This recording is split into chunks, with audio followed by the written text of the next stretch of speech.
also, as part of that, putting together a multidisciplinary team to develop a miniaturized coastal satellite sensor, which also sounds fascinating.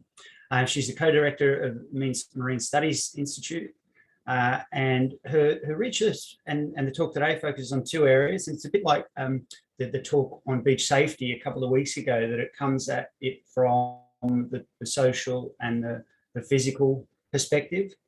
So today's talk will be about climate variability and disasters experienced in the South Pacific, and the acute damage experienced by some of those communities that have limited amounts of resilience. And again, using this combined social and physical science approach. And also, I'm told there'll be some talk of the volcanic eruption in Tonga in January 2022. So thank you, Eleanor. Jump in.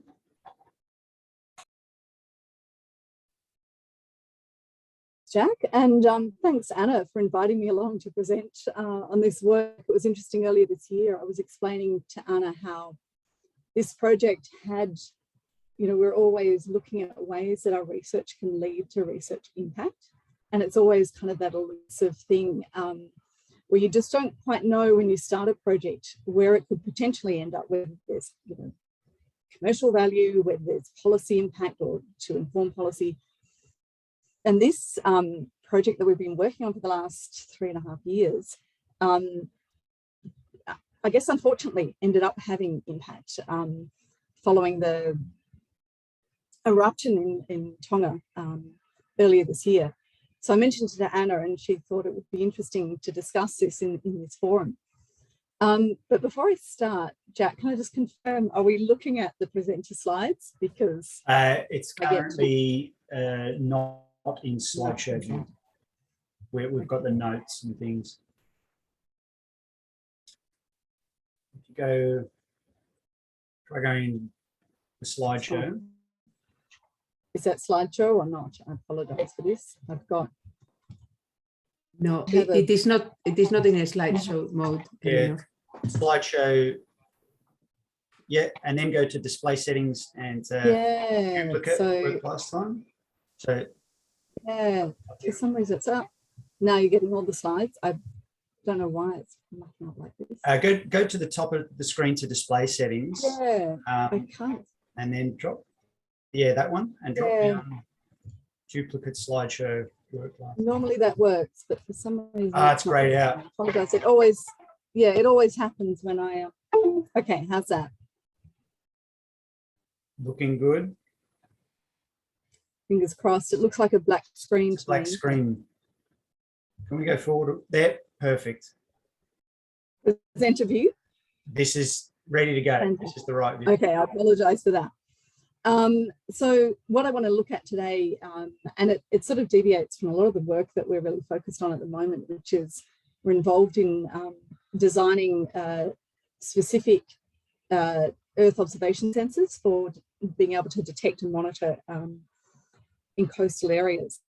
So that's sort of a separate project, which I'm not going to talk about here, but I guess this deviates from this work in that we're moving, sort of moving away from the remote sensing and spatial modeling aspect of a lot of the work we do, and going to discuss some methods that we adopt in working on a project in Fiji and Tonga a few years ago.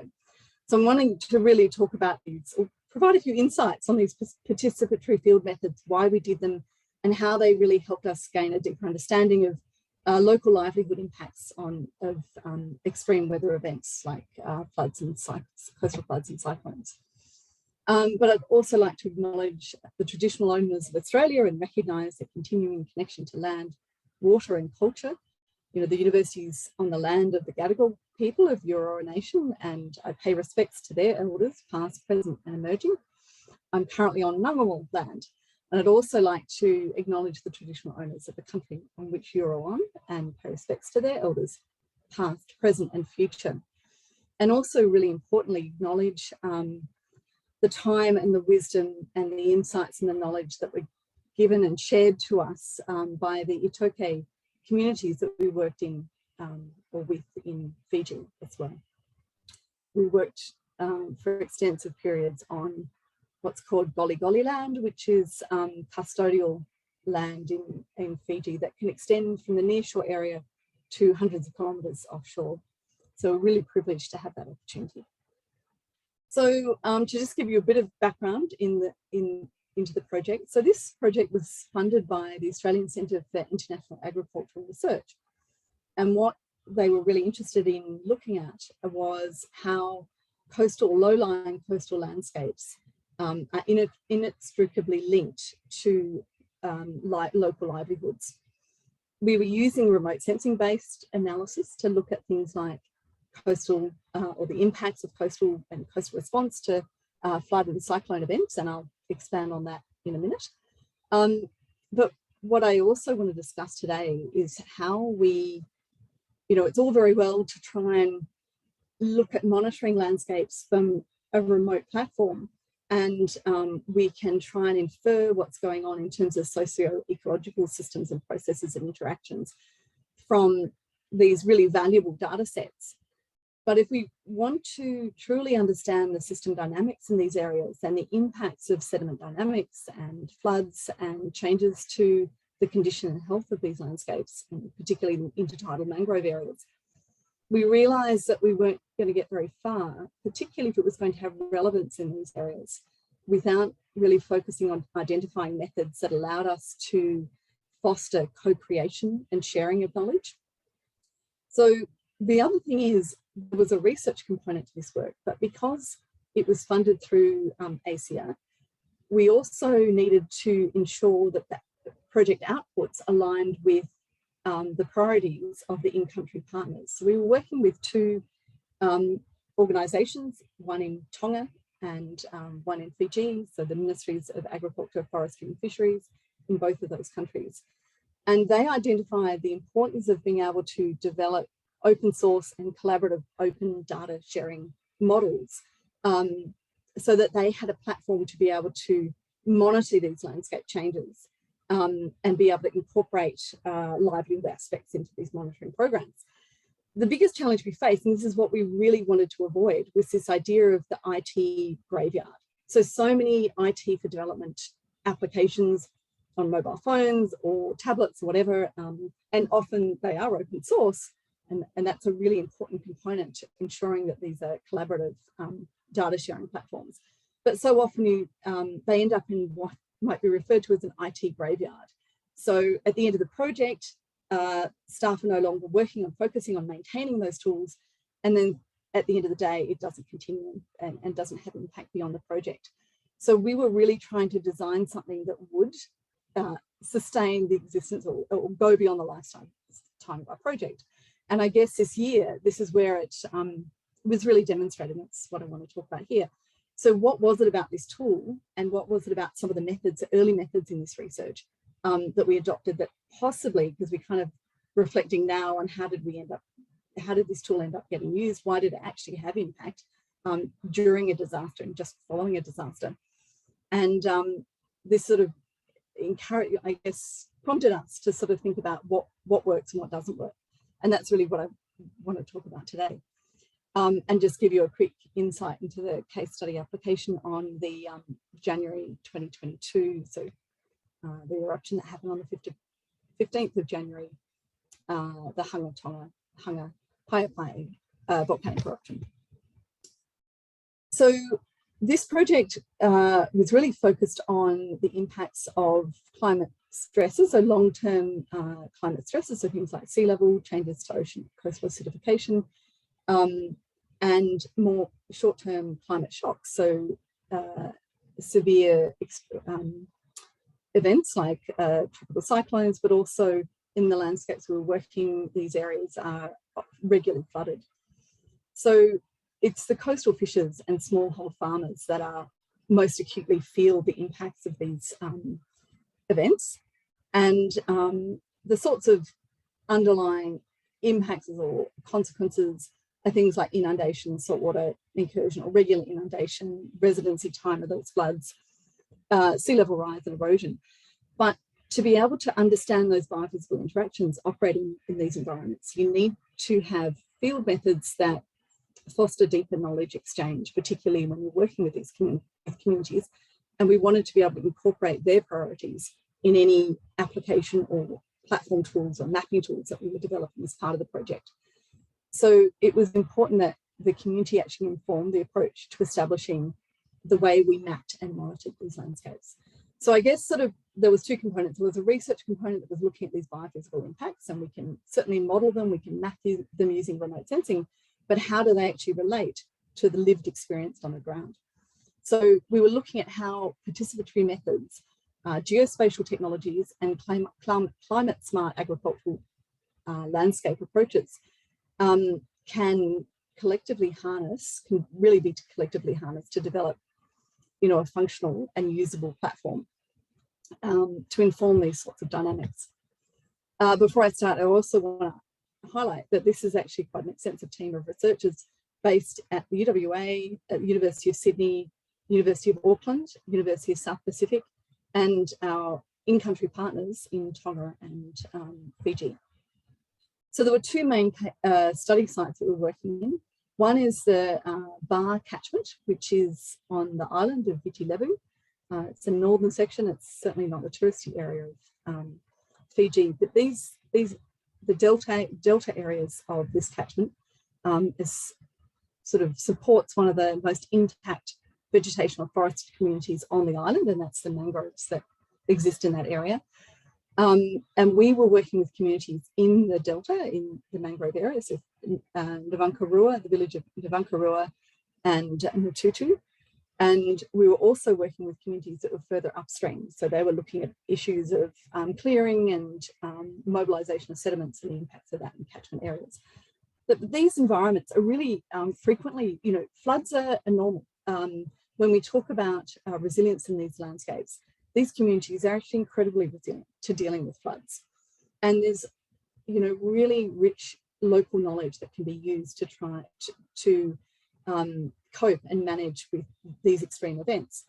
Where things are becoming more challenging is with changing conditions associated with climate. There's been increased intensity and longevity of drought events. So that's creating stresses that may not have been there in previous years or as experienced by previous generations. So the other study site is on Vavau in Tonga. So this is, again, not a particularly touristy area of Tonga. It's sort of those maps that give you an idea of where it's located in the Kingdom of Tonga. But the challenge in this particular landscape is, again, a coastal landscape where you've got high levels of livelihood derived from fisheries. But in this area over the last few years, due to an increase in the value of CUAVA crops, there's been a transition from traditional mixed cropping to predominantly CUAVA, the growing of CUAVA. And they derive, important household income, but it has all sorts of consequences on that landscape and levels of erosion. So that's why we chose those two sites. So when we talk about multiple methods, we looked at using remote sensing to be able to monitor flood and extreme weather impacts and household surveys, and you're probably familiar with all of these techniques. The other method we used was what's called a plot walk, where you're walking out in the landscape with the communities and they're describing processes and concerns at the time. And then we adopted this concept of a causal loop diagram, which I'll explain in a minute.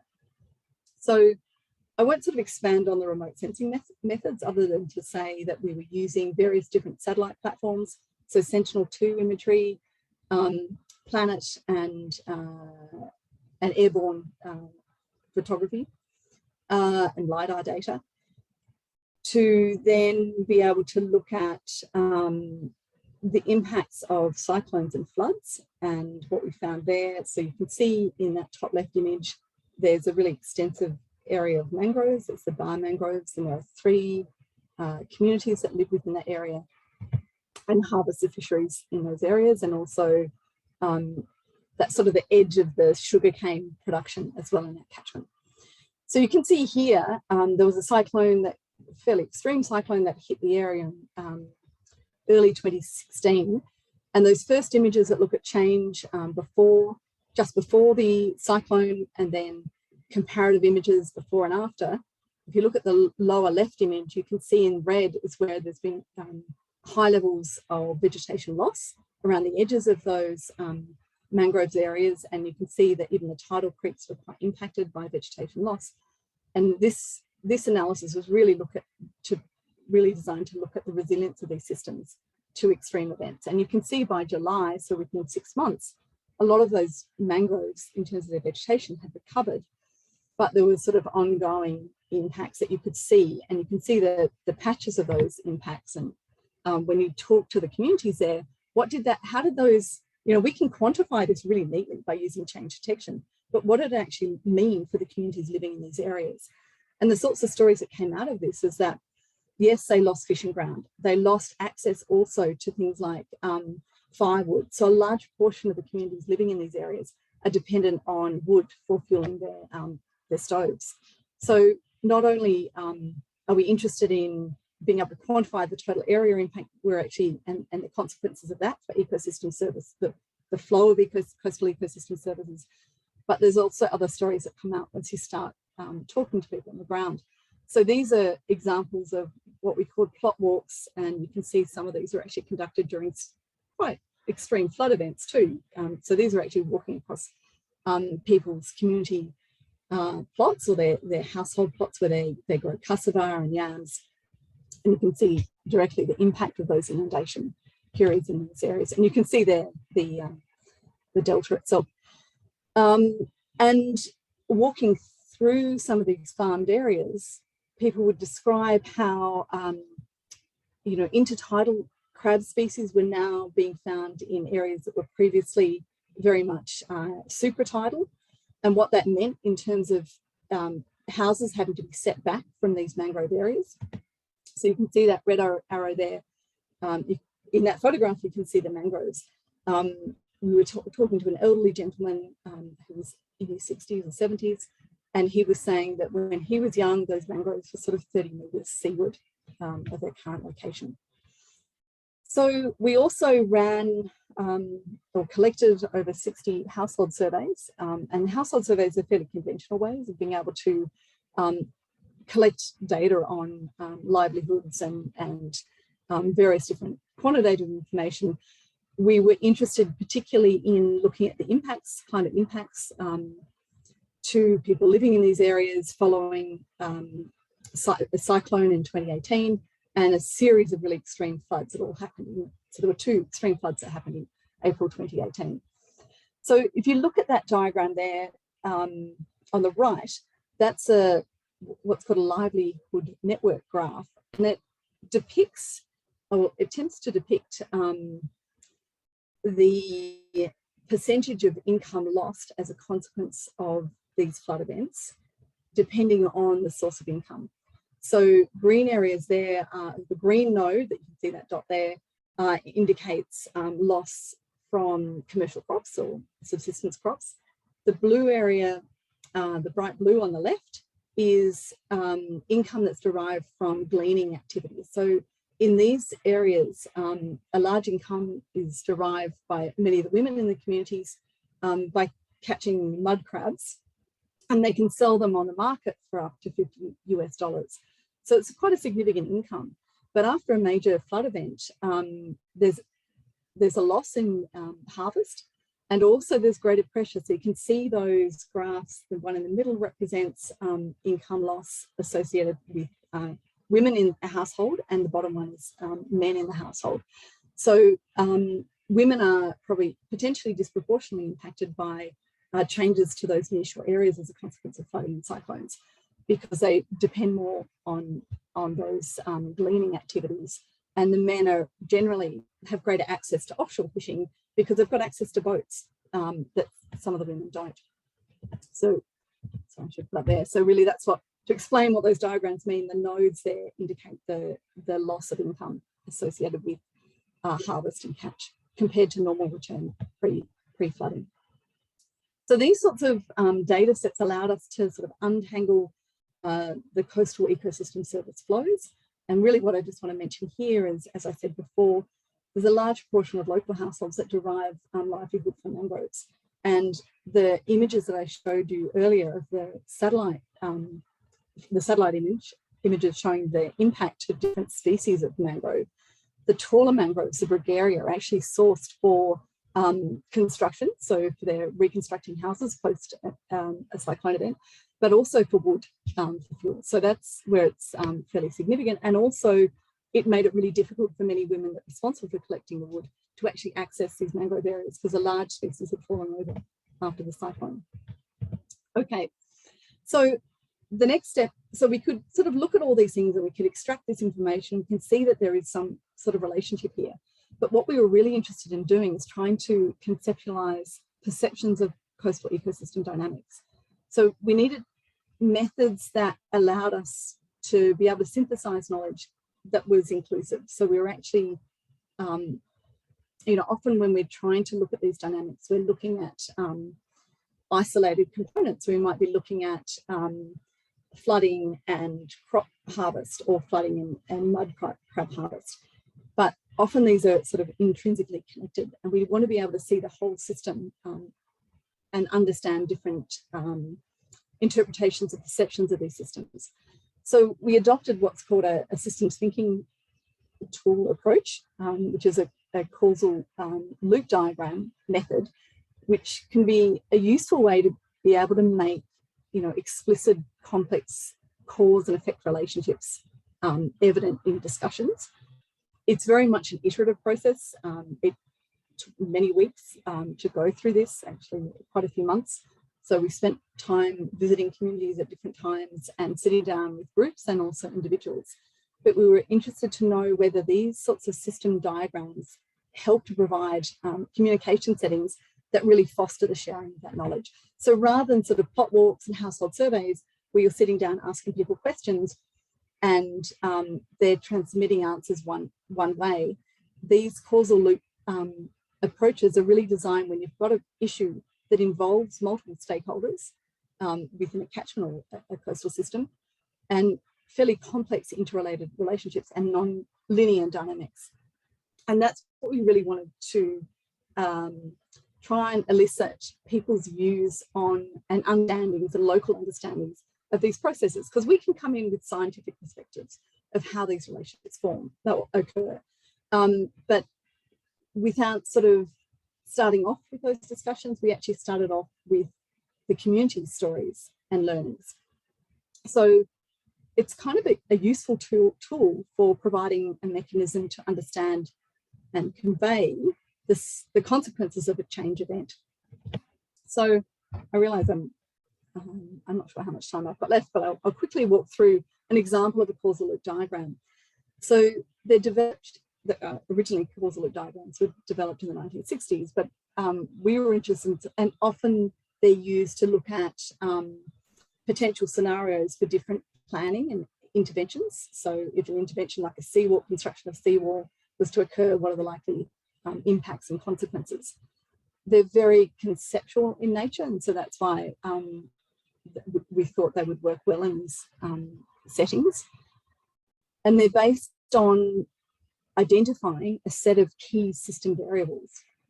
So you start off with a problem variable. So if you can see in this example causal loop diagram on the left there, the central problem variable was the decline in crabs in mangrove areas. Now that central problem or issue was identified by the community or members of the community by sitting down and listening to them telling their stories. So we weren't coming in saying, we think sea level is affecting mangroves, or we think increased storm surge or flooding events are causing these problems within your area and how you access these natural resources. They actually came up with the problem, and then that centered the discussion. So from there, you then get the community. So we were working with a facilitator who was familiar with the local dialect, and they identified the problem and then identified possible causes to that problem. So there you might have things like siltation. I realize I've cut off that image, but I'll show you another one. Floods that can impact the productivity of these mangrove areas. And then what are the consequences? So consequence might be loss of income, difficulties accessing certain resources, and consequences then on things like additional fishing effort resulting in fatigue, and impacts on the dynamics even within a household. So you have these connections, which are the sort of the causal links, and then you get through conversation, you ask people whether that then has a positive or negative feedback, whether that's a positive or negative feedback relationship. So if you have an increase in flooding, are you getting an increase in crab harvest or a decrease? And that's where you put the polarities in to the feedback loop, whether it's a negative or positive, and whether ultimately these feedback loops are reinforcing or balancing.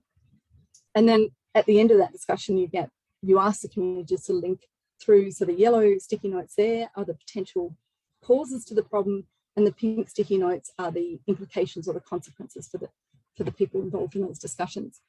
So it really allows us to look at system interactions and try and untangle whether some of these problems are reinforcing or balancing, and getting that common shared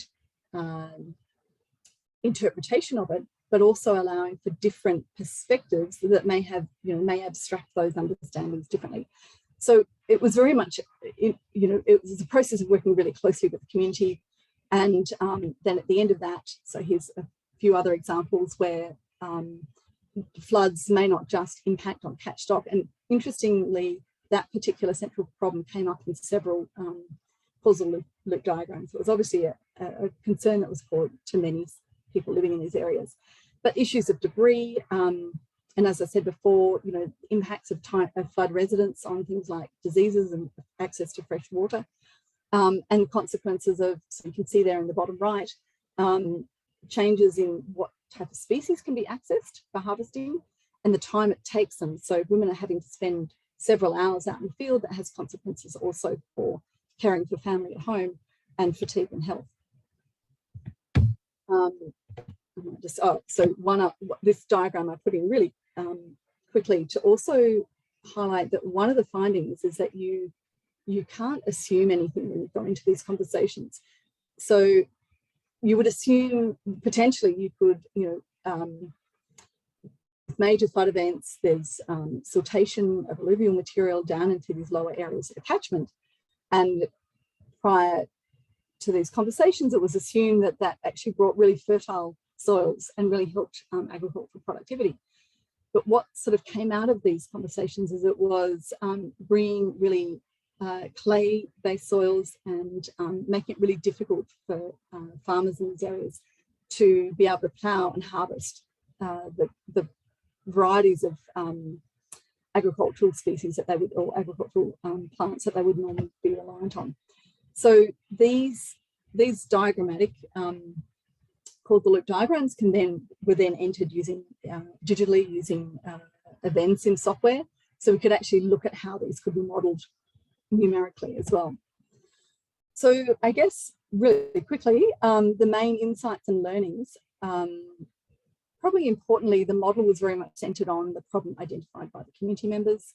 It really, in reflecting on this, it encouraged researchers, particularly the biophysical scientists amongst our team, to consider interactions and abstractions of underlying processes differently. What we may assume, I guess it encouraged people to sort of challenge dominant narratives and assumptions. So how to model predicted, for example, how to model predicted shifts in mangrove extent and condition relate to the socio-ecological system interactions that local communities described. So it really gave us deeper insight on the differentiated impacts of climate stresses and shocks.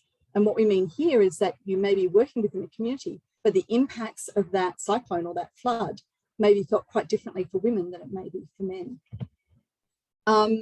So all of that information then led into informing the open source platform that we developed for being able to map these landscapes, and for then other stakeholders, so government departments, to be able to monitor that change and then be able to feed that information back to the farmers. So we started this project in mid-2018. We had 18 months and we did a lot of field work in Fiji, and then COVID hit and threw a complete spanner in the works. And so I know everyone's probably tired of this overused term, pivot, but we unfortunately had to pivot because we couldn't, because of travel restrictions, we couldn't go back to Fiji, and we didn't, although we had team members in Fiji, we didn't want to go into the communities and potentially put anyone at risk during the peak of COVID. So we focused our efforts in Tonga, where our field researchers were not so restricted in terms of travel opportunities. And one of the main outcomes of the project was the development of this platform using a method called ICT for development. So this is a method where you're working to co-develop a platform with partners in country. So you start off with sort of looking at context analysis, which was a lot of the work that I've just described in the previous slides. We then identified what was actually needed to be able to support communities in ensuring that their agricultural practices were not only climate resilient, but going to reduce the impacts on these coastal areas. So we used a series of different case studies to be able to try and explain that and get input to then look at how well these tools could be used to quantify sustainability. And then we went through an iterative process of developing and testing and deploying these technologies in the field using mobile phones and tablets. So this is an image of Vavau in Tonga and Kingdom of Tonga. And you can see there that agricultural development goes right up to the shoreline, and where you've got intense agricultural practices that then has implications for sedimentation in these coastal areas as well, and mobilization of sedimentation. So the tool itself focused in 2020 and 2021 on being able to, so the head of the ministry was really keen on promoting climate smart coastal landscapes, and he wanted to see an increase in crop diversification. But the reverse was happening in some areas where there was increase in mono-specific crops and increase in plantation of CUAVA. So he wanted a way of being able to map at a really high granularity the cropping systems across the whole of the kingdom. So, and as I mentioned before, there was a whole team involved in this. So we had people working in the field, but also John Duncan and Kevin Davies, who worked on developing this open source platform. And I guess it was really important to make it open source, so it didn't become, as I said before, an IT or PDF graveyard, but this information was easy for people to be able to access, and it was software agnostic. So we developed a platform using QField and QGIS, and that's now been adopted by the Ministry of Agriculture, Forestry and Fisheries in Tonga. And as I mentioned before, it was very much an iterative process. So we started off with one application looking at surveying vanilla plantations in coastal areas, surveying ploughing activities and what sort of implications that may have on these landscapes as well. And then culminating in the application of this tool to surveying crops. And why that was important, one last point I would also make is that in Tonga, there was a lot of work done on getting farmer and community feedback on these tools. And what we saw then is that tool was not only used by the government departments for mapping, but farmers were actually starting to install it on their own devices. So it was a way, so sitting down, so obviously we weren't a part of these meetings because this all happened in 2021 and we couldn't travel there. But the sorts of questions that came out is, what are the implications of this rapid shift away from mixed cropping to carbon systems? And then what happens too if you've got restricted access to things like fuel, which certainly happened during COVID. So MAF decided to map. So the tenure system in Tonga is based on a system where every family has access to about 8 acres of land. So we've mapped every single family plot across the entire Kingdom of Tonga, and the head of MAP were keen to see that happen by December 2021. And amazingly, it was actually achieved. So why that was significant? So at the same time, Tonga was also dealing with a drought alert that was sort of put in place in September 2021. They'd just gone through isolation associated with COVID, and they completed this mapping. So they completed most of the kingdom within 6 months. Then on sort of around, I think it was about 3 o'clock on Saturday afternoon on the 15th of January in 2022. So this year, the undersea volcanic eruption occurred. And we're all familiar with the fact that communication for Tonga, the undersea cable, that had implications for the undersea cables. But very quickly, maps started to emerge on the impact of ash cover, and that was mainly on the island of Tonga Tapu and Hapai. Some of the islands that we've been working on, Vavau was less impacted. And you can see in this image here, it was really the western side of Tonga Tapu that was more impacted. So they could take these FAO ash maps and overlay them with the really detailed mapping, and the data that was sort of collected in this open source mapping tool was down to not just the crops that were planted, but with a fertilizer, irrigation, with an irrigated fertilizer was applied when the plants were actually planted. So not only could they work out what, in looking at a rapid assessment, impact assessment analysis, we could work out not only what crops were impacted, whether they were root crops, whether fruit trees, whether the coconut plants were less impacted by ash, but also the growing cycles, so whether they were going to be more impacted because they were only planted a few weeks ago. Then, of course, there were sort of really two impacts. There was also the tsunami flooding. So that was mainly the most impacted island there was Mango Island in Hapai. And you can see there that some villages were damaged on that island. And again, that the tsunami flooding, although the flooding itself probably only affected about 2% of the kingdom of land. On the island, Mango Island, it was pretty severe. So fairly quickly, they could use this data in Tonga to estimate the financial loss, that there were roughly 12,000 agricultural households affected, which ended up being 85% of the population. And very quickly, they could derive, using this platform, a crop and livestock assessment that then that allowed the government to target data collection for working out where to prioritise recovery, so where they should be putting efforts into assisting people in reploughing areas. So it was used, this data set was also used for food security needs assessment and identifying things like fuel subsidy requirements, so where certain families or households may require additional fuel subsidy because of those impacts, and the damage and extent of that damage of croplands. So unexpectedly, we were contacted really quickly by the Pacific Food Security Cluster, DFAT and FAO, and now the World Bank, who saw the value of this data set. And I think, and this is really why I described it earlier on, I don't think we could have achieved that sort of useful data if we hadn't gone in and worked with communities to try and work out what their concerns were, how they perceive those landscape processes and dynamics, and also by working very closely with government departments. So just to sort of finalise what, or just to wrap up, I don't know how we're going for time, but we've still got 6 months of this project, and we've identified a few things that really need, although there was success in it being used by various different World Food Organizations and things like that, we realized there are things that we missed and probably would have done differently.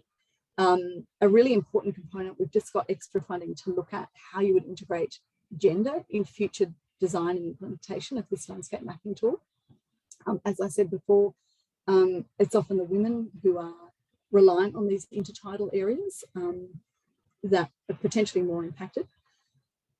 Also to examine how these biophysical processes and existing coastal ecosystem services result in differentiated risks of climate stresses within coastal communities. And that's where the causal loop diagrams are quite useful, because you can get perspectives from different members of the community and potentially include the voices of more disadvantaged members of the community. So I guess there's certainly been value in the multi-methods approach, but what we're doing now is also scraping social media data, so Twitter records and Facebook feeds, because they provide another level of insight. A lot of the satellite derived flood mapping extents and number of impact maps that we've generated as part of this project allow you to look at the extent of the flood, the duration of the flood, but that's generally where you've got really obvious extreme flood situations. But you may have farmers that are impacted, particularly smallholder farmers further up the catchment, that it may only flood for a few hours, but it's completely destroyed their crops. And that doesn't always get picked up in the satellite data, but it can come through in things like the social media feeds. So that's where we're at now, is being able to scrape and map those data sets to see how they align with some of the information that we've collected from other sources. So it's sort of looking at multi-source sets of information, and it sort of borders on citizen science, but it's different to how we would apply citizen science potentially here in Australia. And also the other thing that was highlighted by FAO and others in response to the volcano eruption is that there was very little data in the nearshore area. So very little data on the impacts of changes to the reef morphology on livelihoods, and the impact potentially was greater on the fishery sector than has been able to be measured. So the idea is to extend these sorts of open source platforms further offshore. All right, thank you. Thanks, Eleanor. That was brilliant. Thanks.